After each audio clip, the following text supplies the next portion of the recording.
The issue of disappearances in Sri Lanka is not new.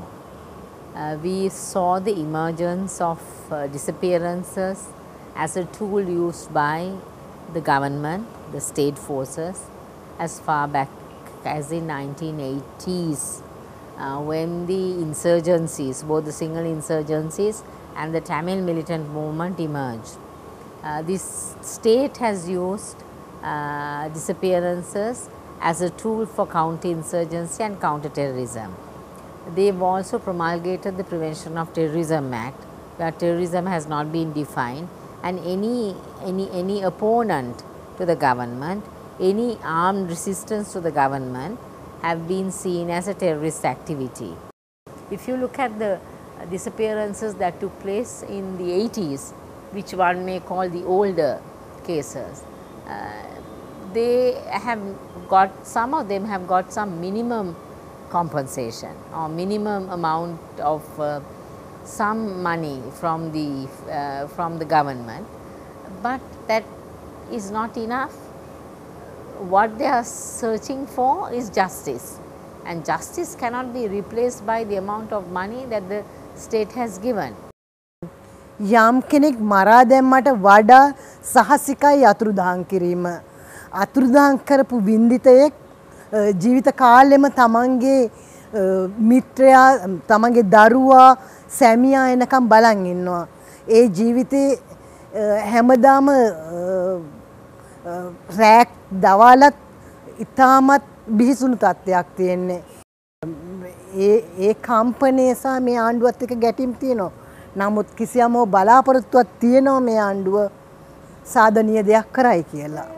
The latest commission of inquiry appointed by the government has claimed that they have received 20,000 complaints, about 5,000 of that from the armed forces and 15,000 from civilians, and that is from the period 1983 to 2009, which is the mandate of this particular commission. And to our knowledge, the commission has not really investigated any one of these. They have just got the complaints.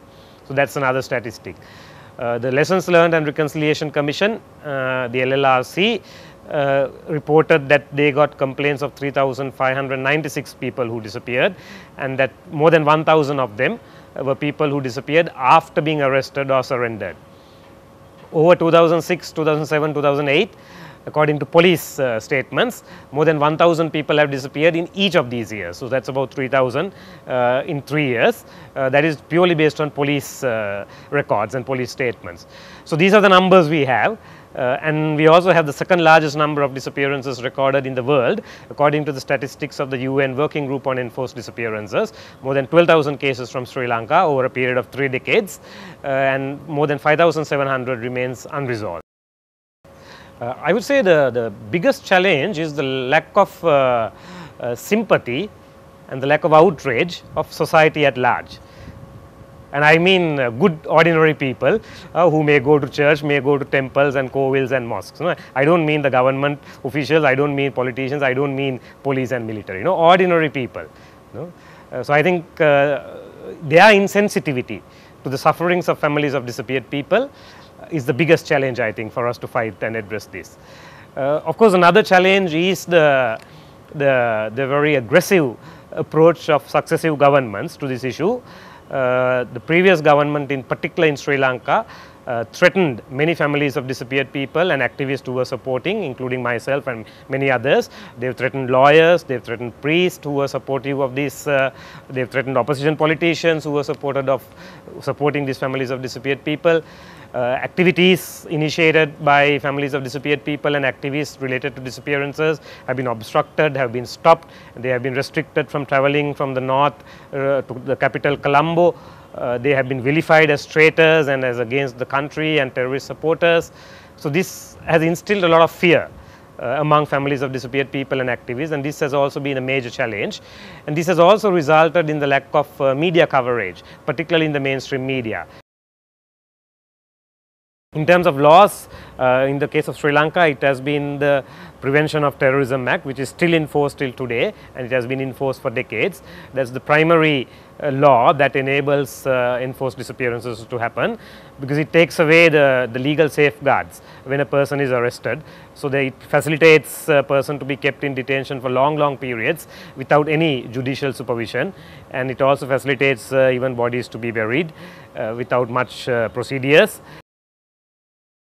I listened to a mother from Kashmir during this session, and what she said will remain in my mind all the time. Some people have graves, some people have detention centers, but we have no place to trace our family member, and I think that's what I am left with in her cry to carry for the future. And that's the same cry that I hear from the mothers of thousands of mothers whom I meet in my daily activities as a human rights defender in Sri Lanka, and I am really afraid to look at their eyes and give them a reply.